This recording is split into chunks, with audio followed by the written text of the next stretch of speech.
Here we have that super long ruffle piece, right? So there it is in one direction, and here it is in the other direction.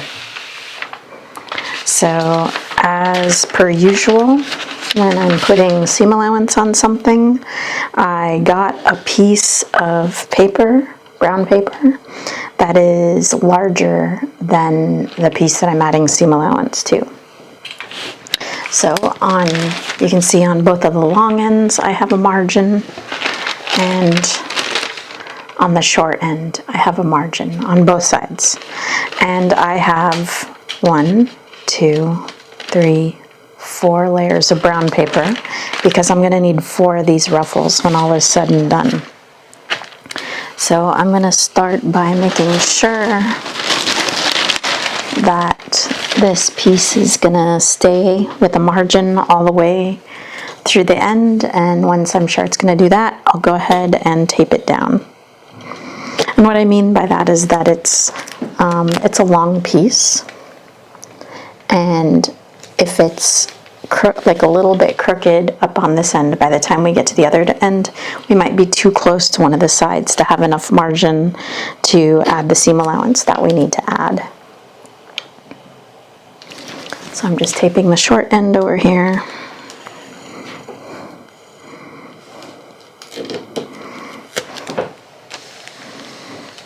And then, as usual, making sure it's nice and smooth. I haven't stapled all of my layers of brown paper together yet.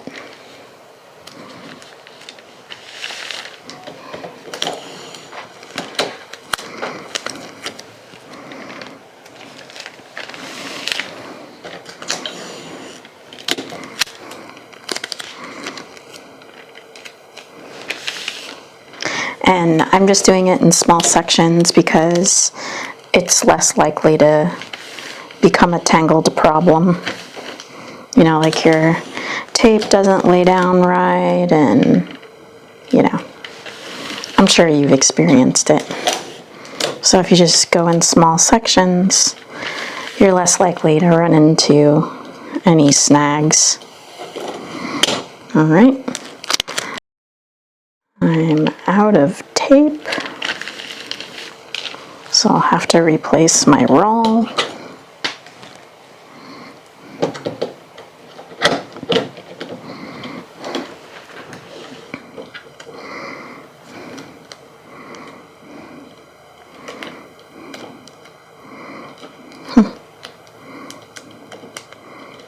Trying to get rid of that first little piece they put on there, and it doesn't want to.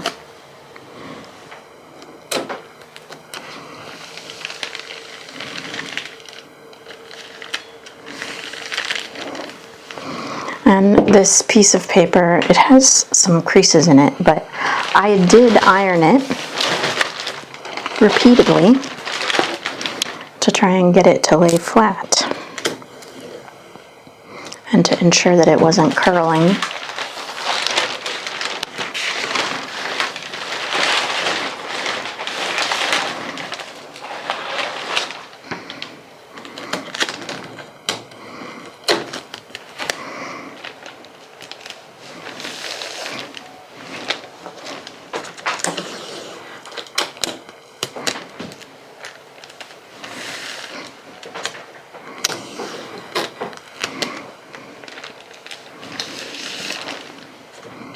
So you don't need to sit idly and watch me tape.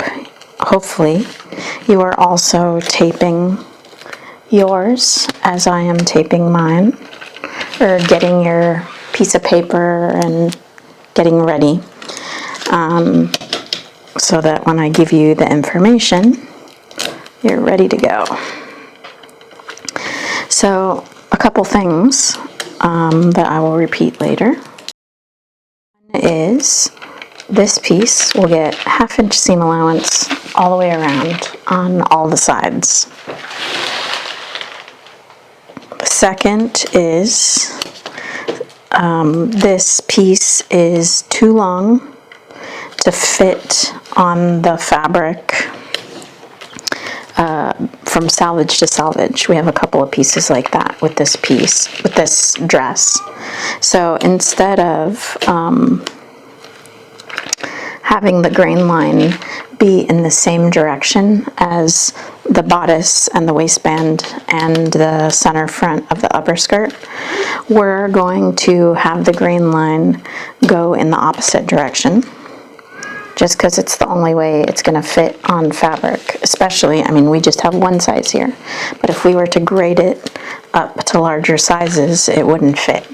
So our grain line is going to go this way. Originally I drew this line to be the fold, but this is also going to become my grain line. The other thing I wanted to tell you is that when I have 4 layers of paper, I usually staple 2 layers together and staple 2 layers together.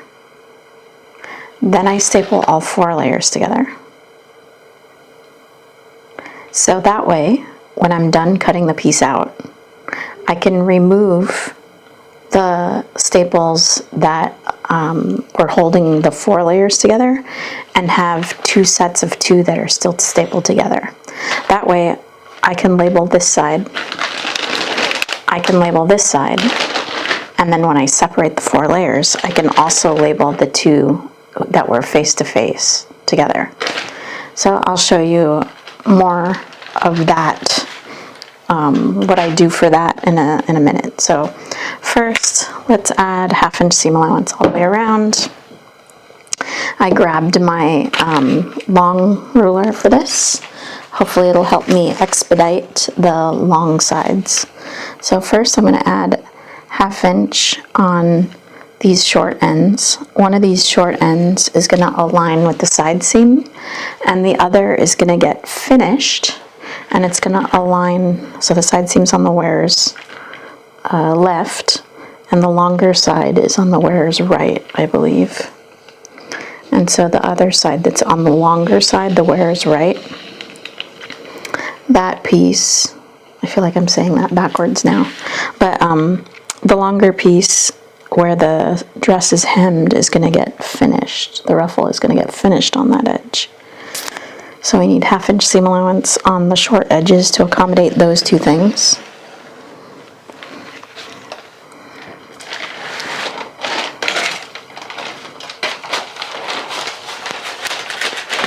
Sorry, my paper's stuck on something over there. Okay, so I have added seam allowance up to here.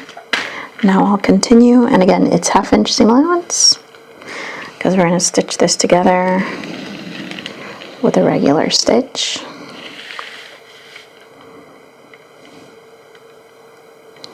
We also need that much seam allowance to help us with the gathering that we're going to do.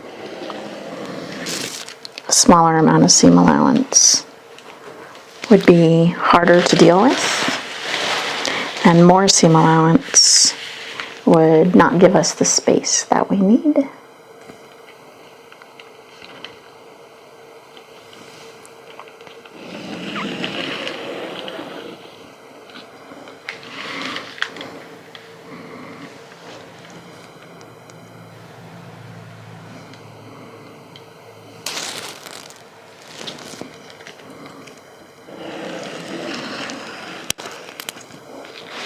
Now this last little short bit.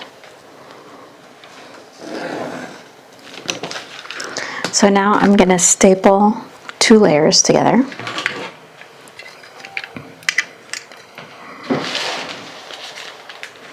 So just 2.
Now I'm going to staple the other 2 layers together.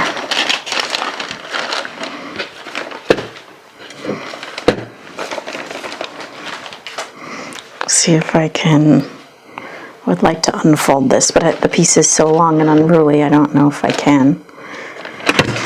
So just trust me.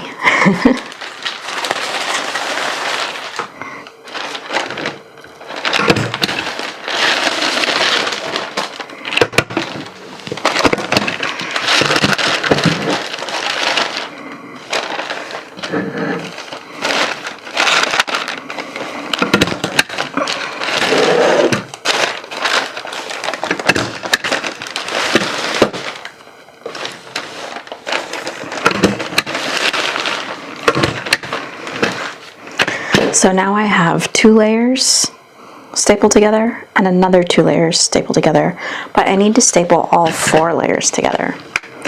Eventually, I'm going to want to take out the staples that are holding all 4 layers together, but I don't want to take out the staples necessarily that are holding the 2 layers together.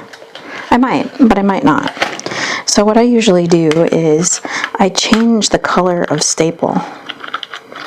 Let me put this way so you can see what I have. So I change my staple color and use this short one, see if he's enough.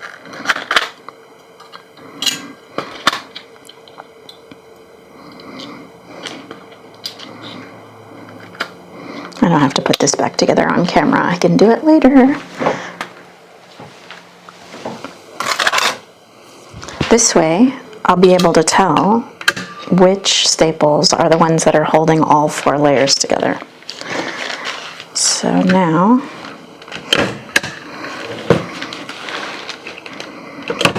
I'm stapling all 4.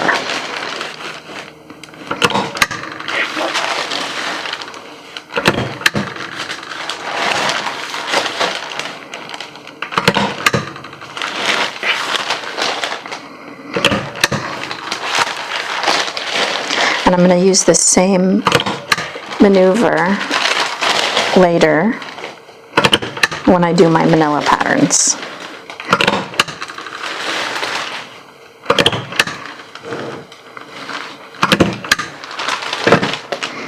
All right, now I have my piece stapled together, and if I can find my scissors, I can cut this out. I will pause you while I go search.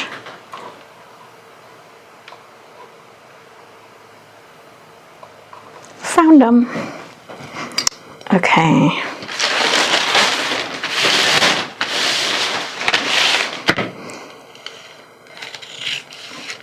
So I'm cutting through 4 layers. You'd see 4.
So now I have 4 layers cut out. On this first layer, I already have my label and I have my grain line. I just have to put my arrows on it. I'm going to use a bigger ruler so I can get longer arrowheads. So I'm going to zoom you in so you can see what I'm doing here. I feel like I do this a lot and people don't see what I'm doing. So this is the line I'm going to use for my grain line. And now that I have my brown paper with my seam allowance, I can go ahead and extend my grain line all the way to the edge of the paper. And then grain lines need to have arrowheads on them.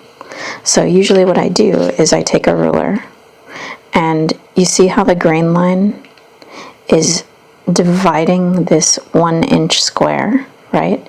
It's dividing it into 2 equal triangles. When I do that, I can use my ruler to draw really nice arrowheads. So I'm going to do that on the other end.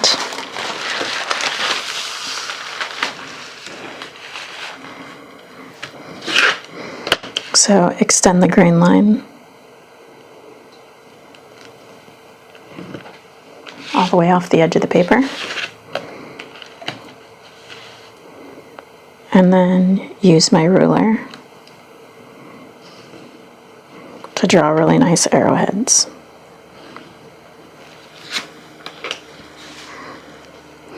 Now I have to, let me turn this up, I'll zoom this back out. Oh, one more thing, sorry, I'm making you dizzy. Hopefully you can see when we're zoomed in. Let's see.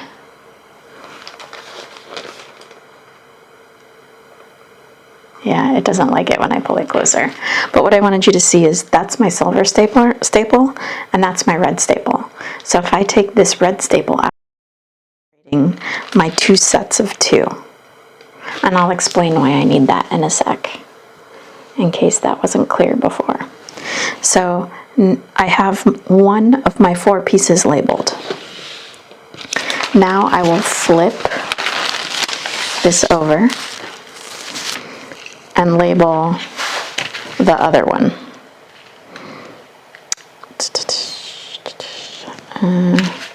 So I will figure out how long my ruler is and then measure. So the center of this piece should be 2.5 from each edge. I'm just going to double check.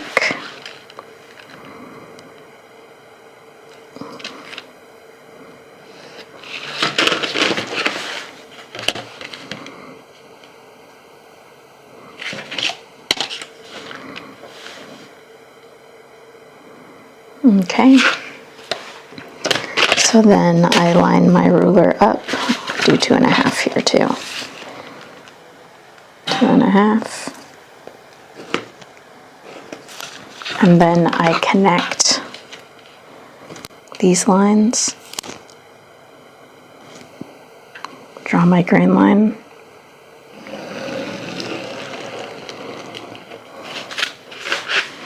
Oops, I did a bad job.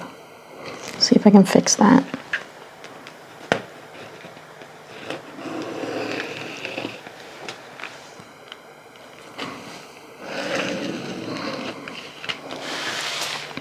And then draw my arrowhead.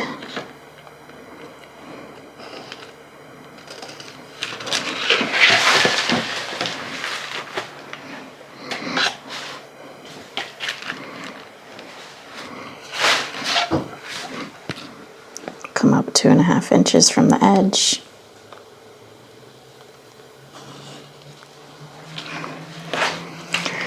Connect where I left off with that grain line to this mark that I just made.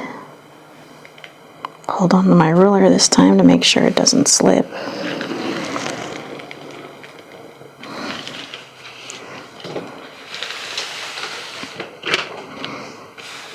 Measure up 2.5.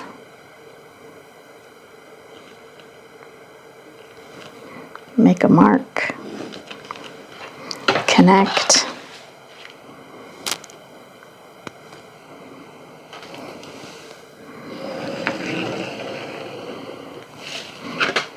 draw my arrowhead,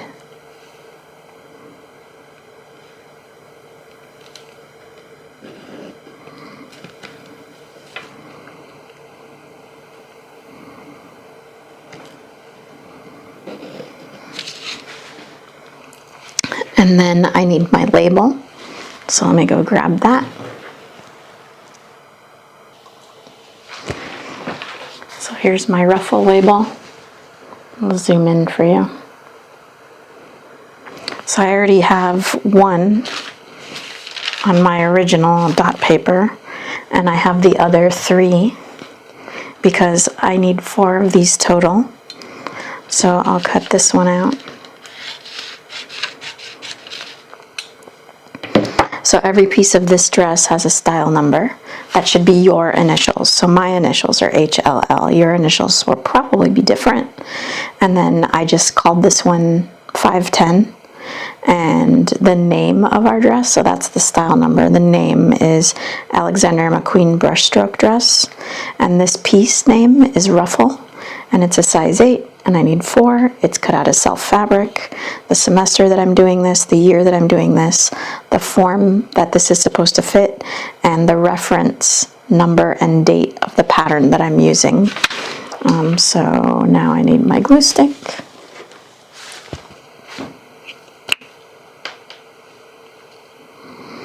And usually I have my labels go in the direction of the grain line.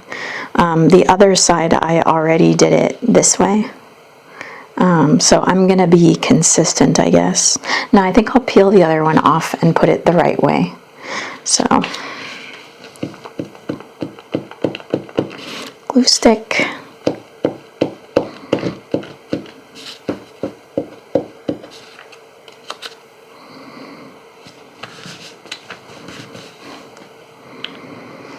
So now I have my label and my grain line on 2 of 4. See if I can get this off of here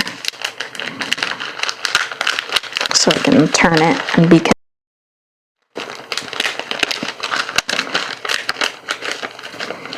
I also stapled through it. That's great.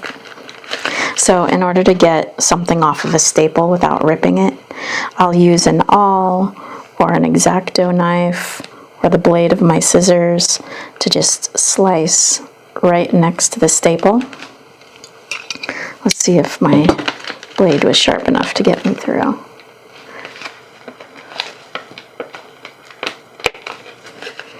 Nope, doesn't feel like it. Let's see if I have my X-Acto knife close by. No, but I see my awl. And I see a thumbtack. Sometimes either of these will work. Either the point of your awl or the thumbtack. X-Acto knife is best, but I wasn't expecting to turn into this at this stage, so I didn't have it handy. There we go. Getting there. So the objective is not to tear the paper. So I use this same method when I'm lifting the dot paper off of the manila. So I'm going to zoom back out. So my ruffle label is here on this side. So I'm going to put it in a similar location on this piece. So I'm trying to be consistent. So now I'll go ahead and glue that.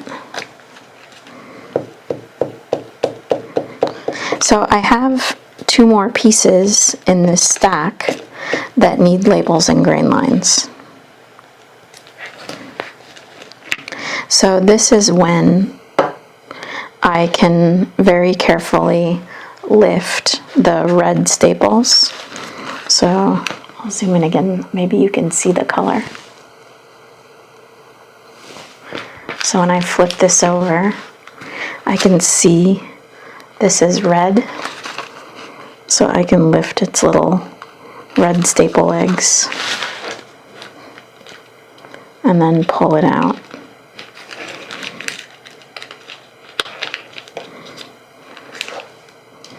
And that lets me get to these 2 layers in the middle. Let me zoom back out again.